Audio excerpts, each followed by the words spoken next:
He twisted the ring off her finger and slid it across the glass counter. "Resize it for her." The jeweler froze. The customers stopped talking. The younger woman smiled. Joy didn't react. She just sat there, calm.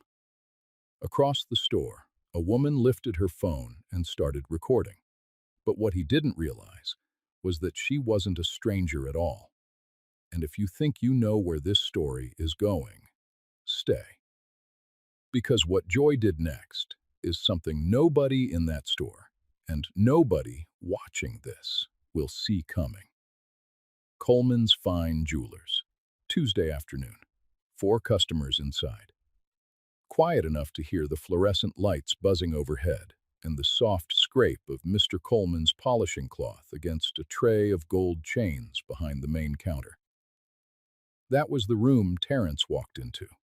Tall, clean-shaven, charcoal suit that still smelled like dry cleaning. He moved through the door the way he moved through every room, like he owned it before he entered it. One hand pressed against the small of Joy's back, guiding her toward the counter like she was luggage he was wheeling through an airport terminal.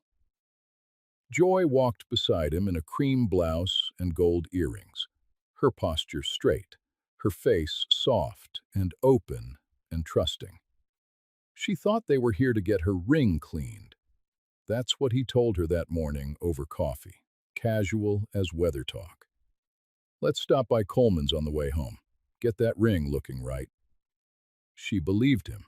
Why wouldn't she? She had believed him about the late meetings. She had believed him about the business trips.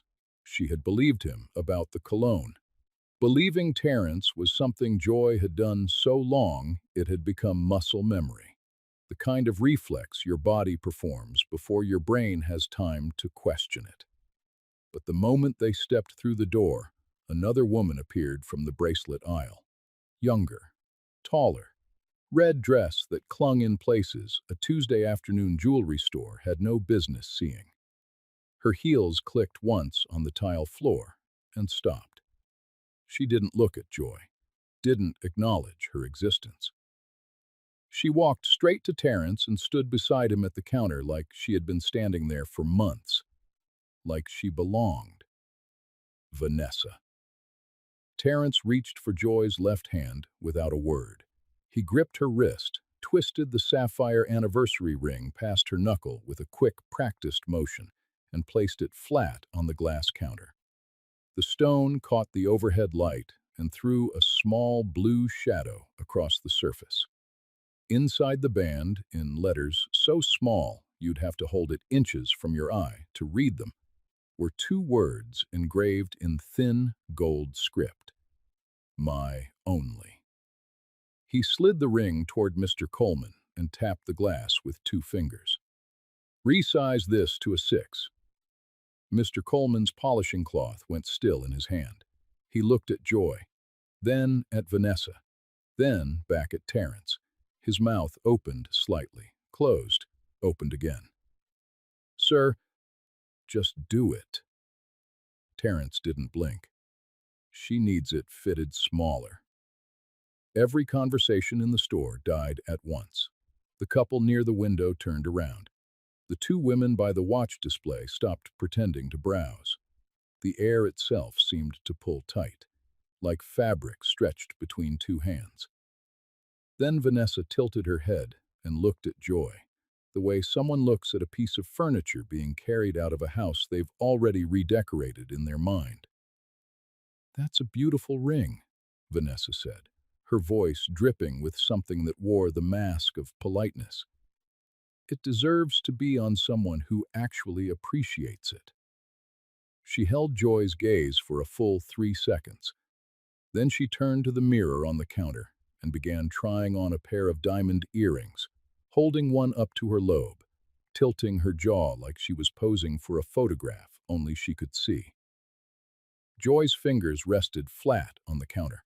Her breathing didn't change. Her eyes didn't water. She didn't look at Vanessa. She didn't flinch. She stood the way a statue stands in a storm. Still, unmoved, watching. Terence leaned into the counter and let out a short laugh, the kind meant to be heard by every ear in the room. She never appreciated anything I gave her. 10 years, and she couldn't keep herself interesting enough to deserve what was right in front of her. Boring. That's all she ever was. Just boring. He shook his head. Wasted on her. The words dropped into the store like stones into still water. One of the women near the watches covered her mouth with both hands. The young man by the window put his arm around his fiancée and pulled her closer. Mr. Coleman's jaw locked tight, the muscles along his neck pulling taut. He was a businessman, and this was a customer, but even he couldn't keep the disgust from his eyes. Vanessa reached over and touched Terence's arm, a slow, deliberate touch, her fingers trailing from his elbow to his wrist in full view of everyone. She looked at Joy while she did it. That was the part that made it cruel. The looking, the making sure Joy could see it. And in the far corner of the store, half hidden behind a rotating rack of pearl necklaces, an older woman in a navy blazer and reading glasses stood very still. She had been browsing for 10 minutes, picking up pendants and turning them over and setting them back down. But she wasn't browsing anymore. Her phone was raised, just slightly, the screen bright in the dim aisle, angled directly at the counter. Mrs. Elaine Patterson, church elder, president of the women's ministry at Greater Mount Zion Baptist, a woman who had known Joy since she was 9 years old, a woman who had sat beside Joy's mother in the same church pew for 20 years. Their eyes met across the store. 2 seconds. No nod, no wave, no signal anyone else could read, just recognition, deep and private and loaded with everything that was about to come. Everyone in that store thought Joy was broken. She wasn't. She was counting. 13 years earlier, Terence asked Joy out 4 times before she said yes. He took her to a park bench by the river with 2 cups of coffee and a bag of donuts from a corner bakery that didn't bother putting its name on the bag. He talked for 3 hours, told her about his mother Gloria, his fear of being ordinary, the insurance consulting firm he was going to build from nothing. Joy listened to all of it without interrupting.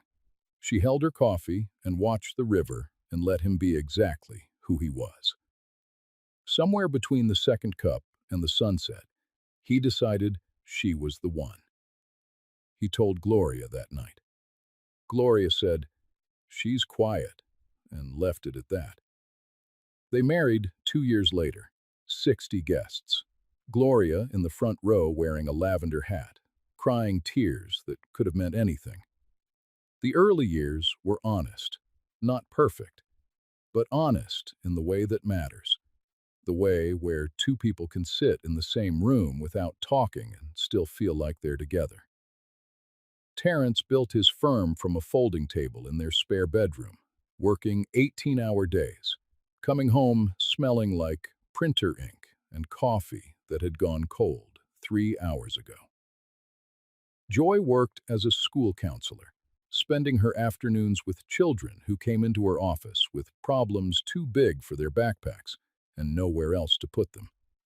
She'd come home tired but warm. He'd come home wired and distant.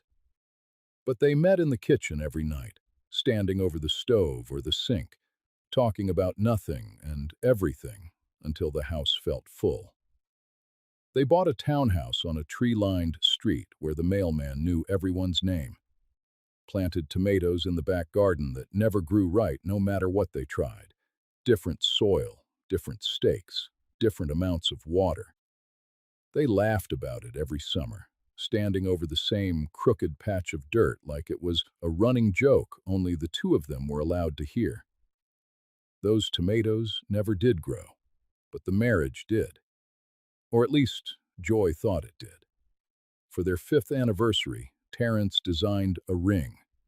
He went to Coleman's fine jewelers by himself, sat with Mr. Coleman behind that same counter for 2 hours, looking at stones and bands and settings until his eyes blurred. He picked a sapphire because Joy once told him, on a random Tuesday while they were doing laundry, that sapphires reminded her of her grandmother's brooch. He remembered. He had it engraved inside with 2 words in thin gold script, "My only." When he slipped it on her finger at dinner that night, his hands were shaking so badly he nearly dropped it. Joy wore it every day after that. She never took it off. Not to wash dishes, not to garden, not to sleep. For 10 years, that ring didn't leave her hand. It became part of her skin, part of how she moved through the world. The shift crept in like mold growing behind a wall you can't see. First the phone, always face down now, always locked. Then the late meetings that didn't appear on his calendar. Then the cologne, something sharp and unfamiliar that clung to his collar when he came home past midnight, his eyes avoiding hers as he loosened his tie. Joy noticed. She always noticed. But she didn't say anything. It was Gloria who turned the crack into a canyon. Sunday dinners at her house became something different. What used to be warm, loud, full of laughter, and too much food became something careful and that landed sideways, sharp enough to draw blood, but wrapped in enough sweetness that you couldn't call it what it was without looking like the problem yourself. Joy, honey, you're so quiet at these dinners. Terrence needs a woman with energy, with fire. You can't just sit there looking pretty and expect that to be enough. Some women just aren't built to keep up with a man like my son. There's no shame in that, sweetheart. It's just nature. She said it in front of cousins, in front of neighbors, in front of the same guests who had been at the wedding, who had watched Joy walk down the aisle, who had clapped when Terrence kissed her. Gloria said it with a plate of food in one hand, and a smile on her face, and a touch on Joy's shoulder that pressed down more than it ever held up. And Terrence sat at the table and ate and let every word land where it landed, like a man who agreed with the sermon but wanted the preacher to do the talking. Then came the barbecue, a Saturday in July, Gloria's backyard. The air was thick with charcoal smoke and humidity, the grill hissing every time fat hit the coals. Cousins and neighbors and church friends filled the yard, paper plates bending under potato salad and cornbread. Children ran between the tables. Music played from a speaker someone had balanced on the porch railing. Joy was carrying a tray of lemonade through the patio door when she saw Gloria standing near the back gate with a younger woman she had never seen before. They were leaning in close, exchanging phone numbers, their heads almost touching, laughing about something they didn't want anyone else to hear. Gloria saw Joy watching and waved her off with a flick of her wrist, the kind of gesture you use to shoo a fly from a plate. "That's Vanessa. She's from my book club." Joy smiled politely, set the lemonade down on the picnic table, said nothing. She didn't need to ask questions. Something about the way Gloria's voice dropped half a note when she said the name. Something about the way the younger woman glanced toward the grill where Terrence was standing, and then looked away too quickly, told Joy everything she needed to feel. She filed the name in the same quiet place where she kept every unanswered question, every midnight arrival, every cologne that wasn't hers. That place was getting full. But Joy was patient. Patience was the only weapon nobody ever thought to take from her. 3 months before the jewelry store, a Thursday evening in late autumn, rain tapping against the kitchen window, the smell of garlic and thyme rising from the stove. Terrence left his iPad on the counter, walked out to his car for something, gone less than 5 minutes. The screen was still logged in, still warm.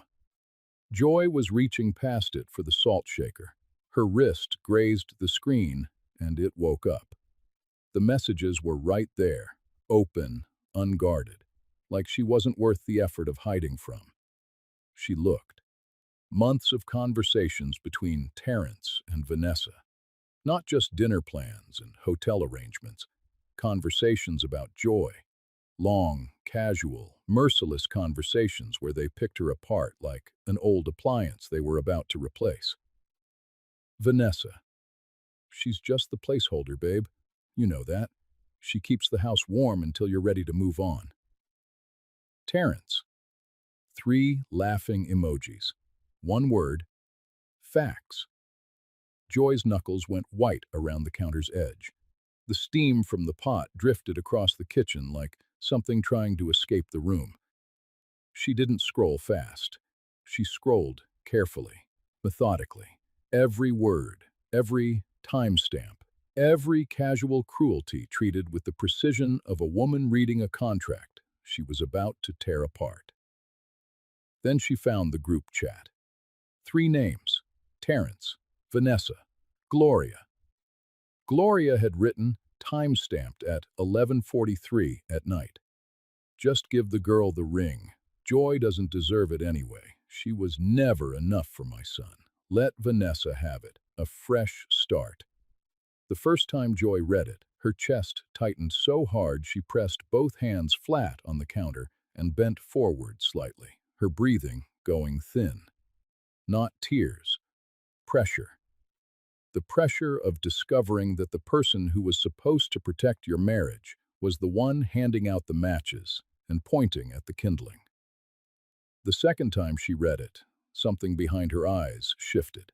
Not rage, something colder, something patient, something that had teeth but didn't need to bite. Not yet. She scrolled further. Gloria had been coaching Terrence for months, like a handler running a long operation. What to say when Joy asked questions, how to explain the late nights, which credit card to use so the statements wouldn't overlap, when to bring Vanessa around, and when to keep her invisible. This wasn't a mother looking the other way. This was architecture, planned, deliberate, built beam by beam to demolish Joy's marriage from the inside, while smiling at her across the dinner table. Joy took screenshots, every message, every name, every date. She backed them up to a cloud folder Terrence didn't know existed, put the iPad back exactly where it was, wiped the salt shaker, turned back to the stove. When Terrence came home, she served him baked chicken and rice with a glass of sweet tea. He kissed her forehead. "You're too good to me, Joy." She smiled. That night, after he fell asleep, his breathing heavy, and even in the dark bedroom, Joy slid out of bed without making a sound. She walked barefoot through the kitchen where the dishes were still drying on the rack, into the living room. She sat down in the chair by the window, the one she used to read in on Sunday mornings, and pulled out her phone. One call. Her voice, barely above a whisper. "I need to ask you something, and I need you to be honest with me." A long pause. She pressed her free hand flat against her thigh to keep it from trembling. Then, quieter. "How long have you known?" 11 minutes. The call lasted 11 minutes. When it ended, she set her phone face down on the side table and stared at the ceiling for a very long time. Outside, a car passed on the street, its headlights sweeping across the ceiling in a slow arc and then disappearing. The house was silent. Terrence was still asleep upstairs, dreaming whatever it is that men dream when they think they've gotten away with everything. Joy's face gave nothing away, but the decision that had been forming quietly behind her silence for weeks was now made. Completely, irreversibly, made. Joy moved like water after that. Quiet, deliberate, invisible to anyone not watching closely. Thursday morning, a divorce attorney named Sandra Blake sixth floor of a building downtown that smelled like leather chairs and fresh paper. Sandra had silver earrings and a reputation for protecting women who walked through her door, holding evidence in one hand and their composure in the other. Joy brought everything. Screenshots, financial records she'd pulled together over 2 weeks, a handwritten list of every asset in his name, her name, and both. Sandra looked at the folder, then looked at Joy over the top of her glasses. "You've been thinking about this for a while." "I've been ready for a while. I was just waiting for proof." The financials showed Terrence had been funneling money into a separate account for over a year. Gifts for Vanessa, hotel stays on weeknights, a weekend trip to Savannah that Joy had been told was a business conference, all time-stamped, all traceable, all undeniable. Joy didn't cry. She asked questions, took notes in a small blue notebook she kept in her purse, shook Sandra's hand at the door, and walked into the afternoon sun like a woman leaving a surgeon who'd just told her the operation was going to work. She got into her car, sat behind the wheel for a full minute without starting the engine, and breathed. Just breathed. Then she turned the key and drove home, stopping at the grocery store on the way to buy the ingredients for Terrence's favorite dinner. Because that was the part nobody teaches you about survival. You don't stop cooking, you don't stop smiling, you don't tip your hand until every card is where it needs to be. 2 days later, a small cafe off Moorhead Street, mismatched wooden chairs, good sweet potato pie, jazz playing through a speaker nobody could find. Mrs. Patterson was already seated when Joy walked in, her hands folded, her reading glasses resting on the table. "I saw what he did in that store, baby. I recorded every word, every look on that girl's face." She leaned forward. "You just tell me when." "Not yet," Joy said, "but soon." Mrs. Patterson had seen Terrence and Vanessa together twice before the jewelry store, once at a restaurant downtown, his hand on her knee in a corner booth. Once leaving a hotel on South Boulevard in the middle of a Wednesday afternoon, walking to separate cars like people who had practiced the exit. She hadn't said anything before because she didn't want to cause pain without certainty. After the store, certainty wasn't the question anymore. "That boy took your ring off like it meant nothing," Mrs. Patterson said, shaking her head. "And that girl stood there smiling like she won something. Standing there like she already owned your life." Joy stirred her tea. "She didn't win anything." "No," Mrs. Patterson said, covering Joy's hand with her own. "She didn't, and she never will." The next 2 weeks, Terrence got reckless. Not careless the way people get when they're tired. Reckless the way people get when they think they've already won. He stopped hiding the phone calls entirely, took them in the next room with the door half open, laughing too loud, Vanessa's name rolling off his tongue like a test he was daring Joy to fail. He took Vanessa to the Italian restaurant on Park Road, the one with the red candles and the bread basket Joy used to love, the one where he proposed the idea of their first anniversary trip to Savannah over a bottle of Chianti. He sat in the same booth, ordered the same meal, and posted a photo of it online. Joy saw it scroll across her feed at 9:30 at night while she was sitting on the couch in her robe. She looked at the photo for 3 seconds, double-tapped it with her thumb, set the phone down, went back to folding laundry.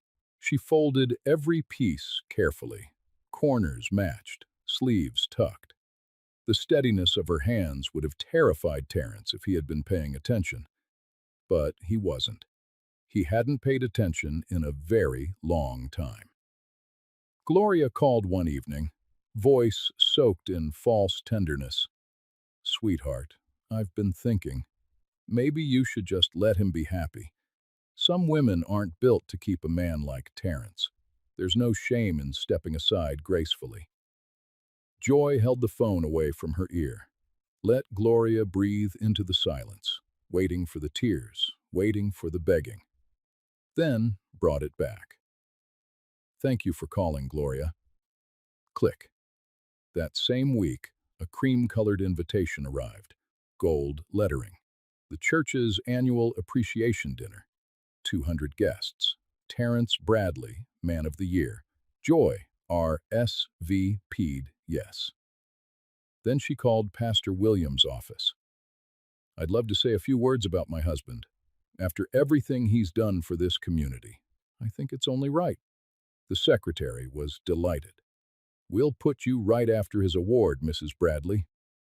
Joy hung up and sat alone in her kitchen for a long time, fingers resting on the counter where the iPad had been. The sapphire ring was gone from her hand. Terrence had taken it, but she could still feel the weight of it, not on her finger, somewhere deeper, somewhere that didn't bruise on the surface. The week before the dinner, Terrence started watching Joy differently. She was sleeping through the night, eating well. She'd stopped asking where he went, stopped checking his phone. She bought a new dress, deep navy blue, and hung it on the closet door like a declaration he couldn't decode. What's got into you? He asked from the doorframe one evening, arms crossed, watching her steam the dress.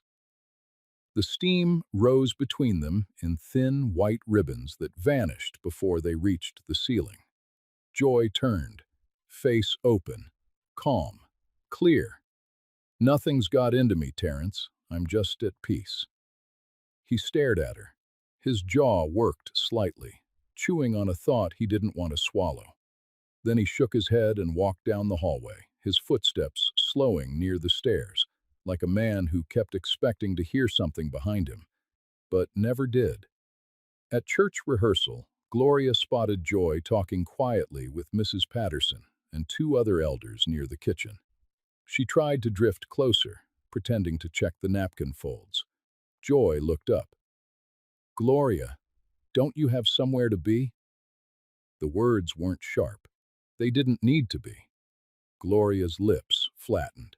She turned and called Terrence that night, voice tight. Something's off with Joy. She's too calm. She's been spending time with Elaine Patterson. You need to be careful.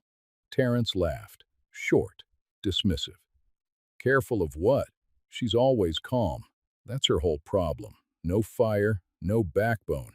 She'll sit at that dinner and smile and clap like she always does. Vanessa texted him that same night. I want to come to the dinner. I want to see you get that award. He hesitated, thumb hovering over the keyboard for 3 seconds. Something thin moved through his chest. Not guilt, something closer to the edge of doubt. But it passed. It always passed. Yeah, come. Greater Mount Zion Baptist Church. Fellowship Hall dressed for royalty. White tablecloths stretched across every table. Tea light candles flickered inside glass holders, throwing small, dancing shadows against the walls. A banner behind the podium read, Honoring Those Who Serve, in gold serif letters against a deep blue background. 200 guests, in their finest suits and dresses, filled the room. Their voices layered over one another in the particular hum that only happens when a church community gathers to celebrate one of its own. The room smelled like gardenias from the centerpieces, fried chicken from the kitchen, and the warm self-satisfaction of a congregation that believed, with every fiber of its collective heart, that it was celebrating something good and true and earned. Terrence sat at the head table like a man who had been sitting at head tables his whole life. Black suit, silver tie, jaw squared, shoulders back. The posture of someone who had already written his acceptance speech in his head 3 times and was just waiting for the microphone. Gloria sat beside him in burgundy, her hand resting on his forearm like she was presenting her finest creation to the world. Her smile, wide and practiced, and shining with the kind of pride that comes from believing you built the man everyone is applauding. 3 rows back, near the center aisle, Vanessa sat in a fitted emerald dress, legs crossed, clutch resting on her thigh, scanning the room with the quiet satisfaction of a woman watching the opening act of what she believed was her own love story. Joy was in the second row. Navy dress, simple gold necklace, hands folded in her lap. She looked at the podium the way someone looks at a stage before a performance they have spent months memorizing. Her breathing was even, her posture was straight. She didn't look around the room, she didn't need to. She already knew where everyone was sitting. Prayer, dinner, a video tribute, clips of Terrence at volunteer events, handing out coats, reading to children, shaking hands with local leaders. The room clapped. Women dabbed their eyes. Gloria nodded along like she'd directed the footage. Pastor Williams took the podium. This man has shown what it means to serve. We are proud to name Terrence Bradley our Man of the Year. Terrence stood, buttoned his jacket, walked to the podium slowly, letting the applause settle around him. He accepted the plaque with both hands and looked out at the room with the easy confidence of a man who had never been questioned in a space like this.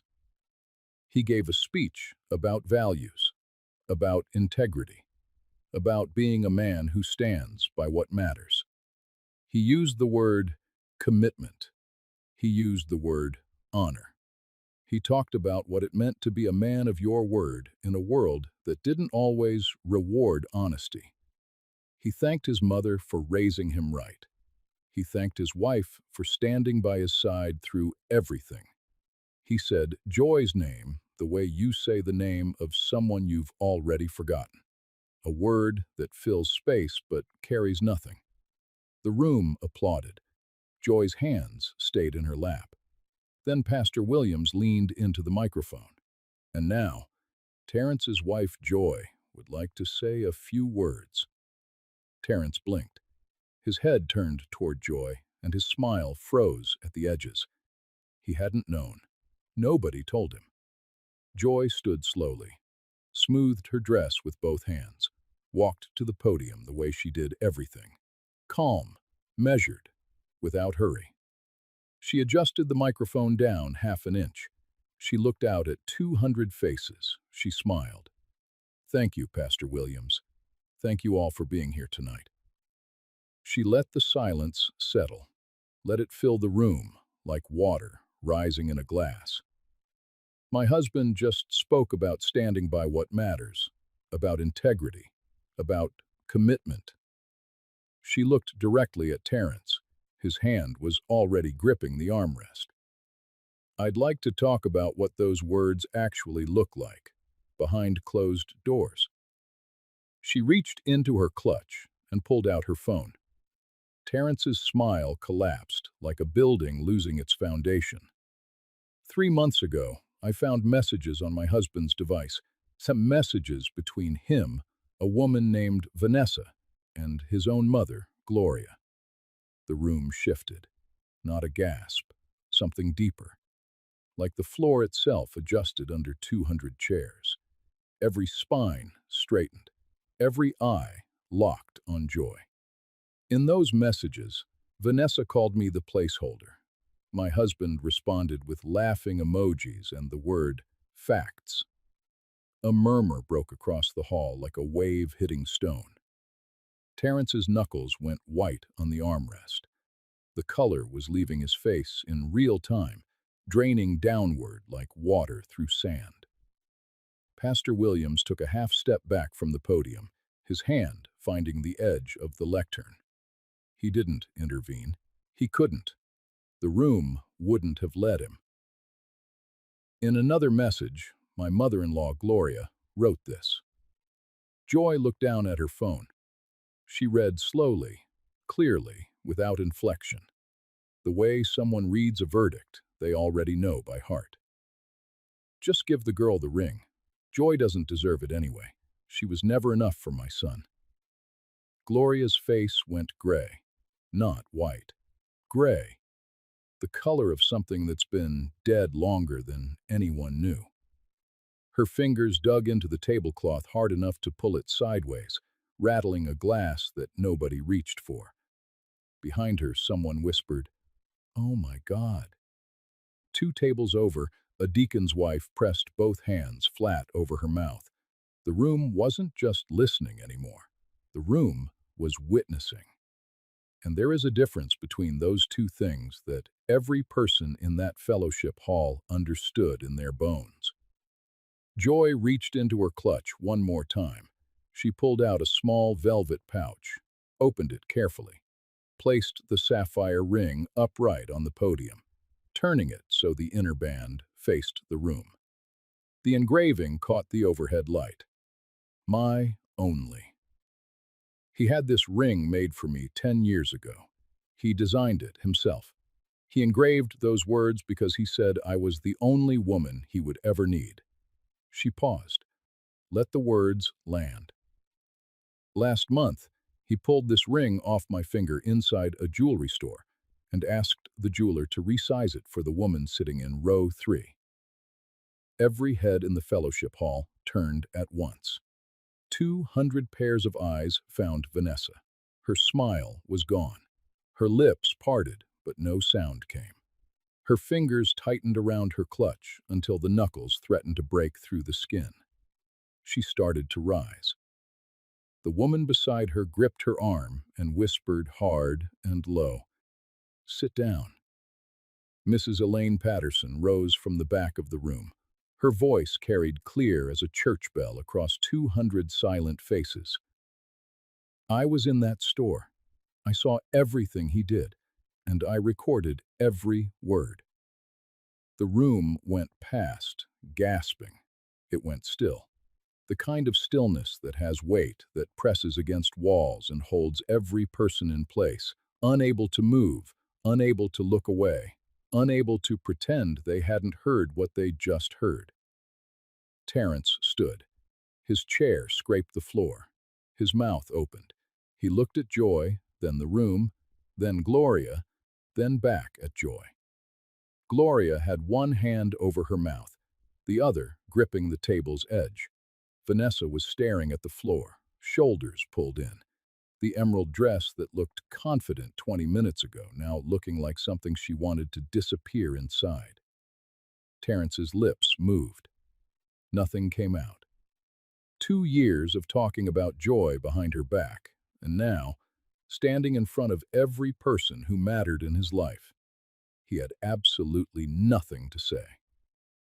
Joy looked at him one final time, not with anger, not with tears, with the quiet, settled calm of a woman who had already done her grieving in private, behind closed doors, in the dark, alone, and had come through it, whole.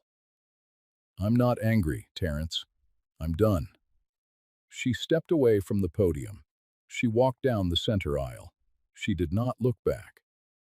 The room stayed silent for 6 full seconds. Then the murmuring began, low and spreading, like a fire finding air. The days after moved fast and landed heavy. The church board held a quiet meeting Tuesday. By Wednesday, Terence's name was removed from the community donor wall. The plaque came back in a manila envelope. No note. Gloria's world caved in slower, but the damage ran deeper than anything she had prepared herself for.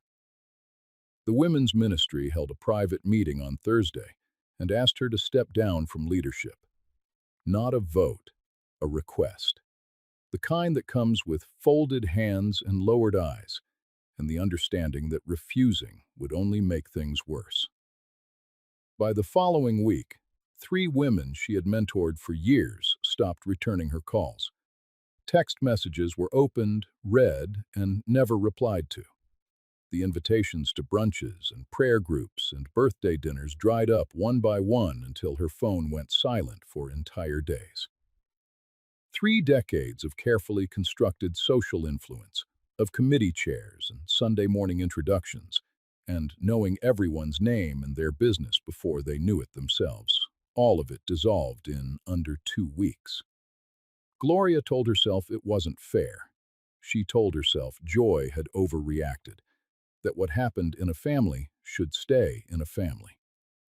But the silence that surrounded her now wasn't interested in her opinion. The silence just kept growing. Vanessa waited 6 days for Terrence to call. He didn't.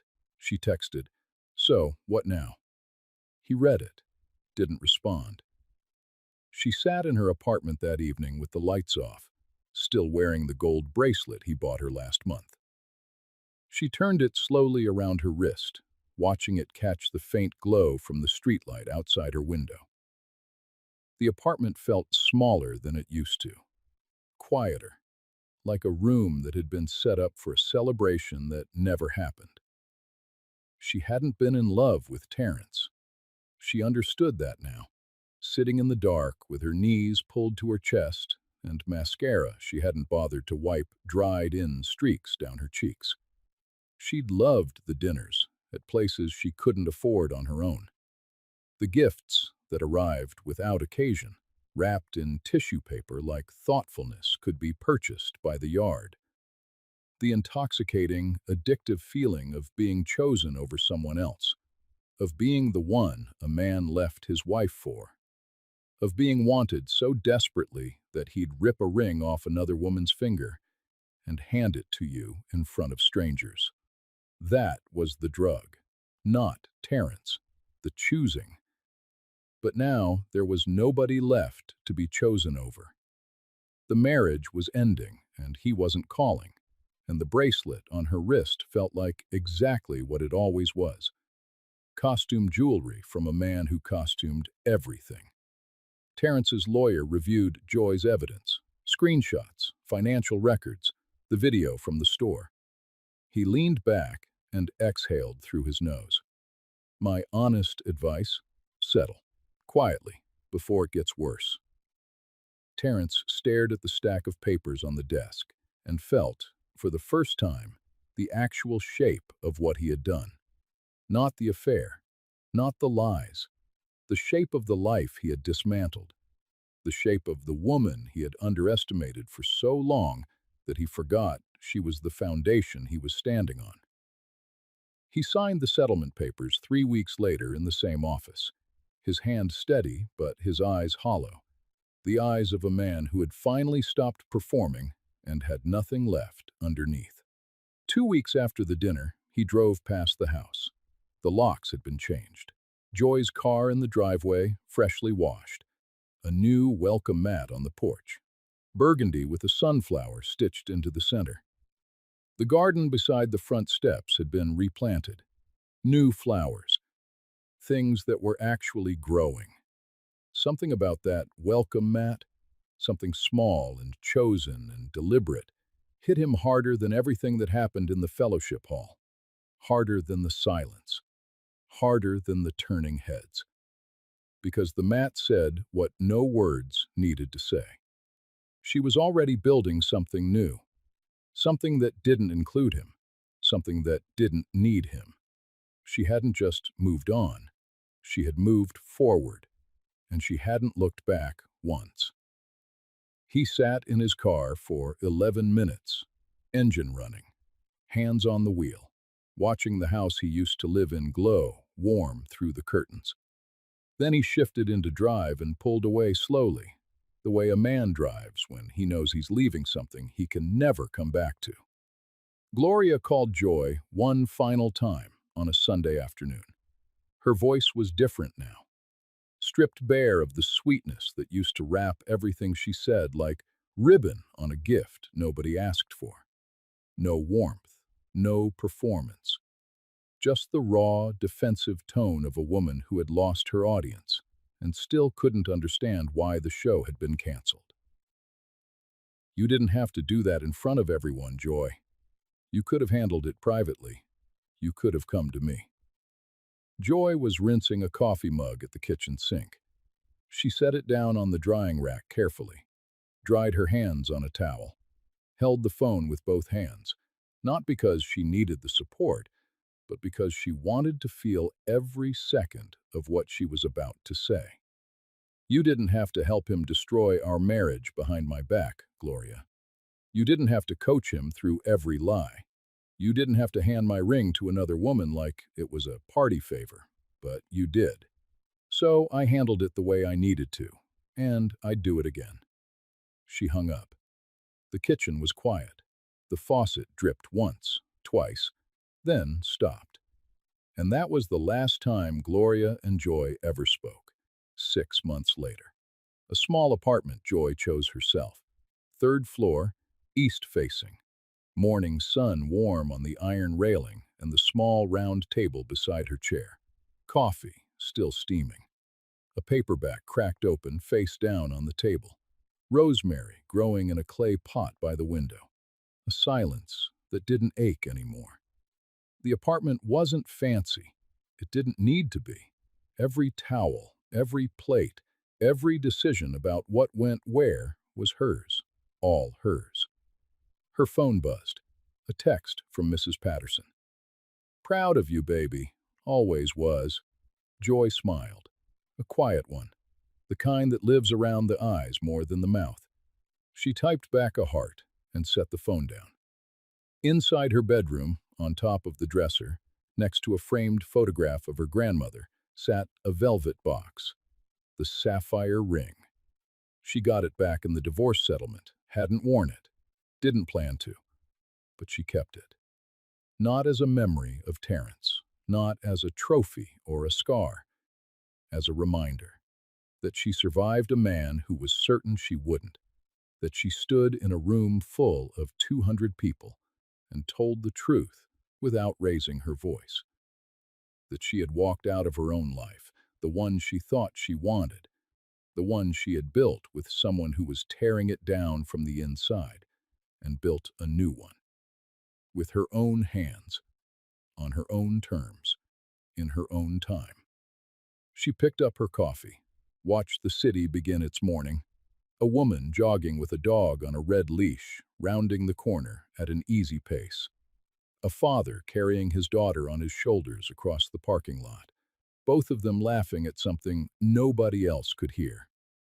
A school bus turning the far corner, yellow paint catching the early light like a promise that the day was just getting started.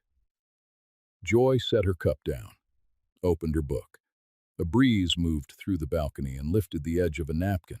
She pressed it flat with one finger without looking up. She wasn't waiting for anyone.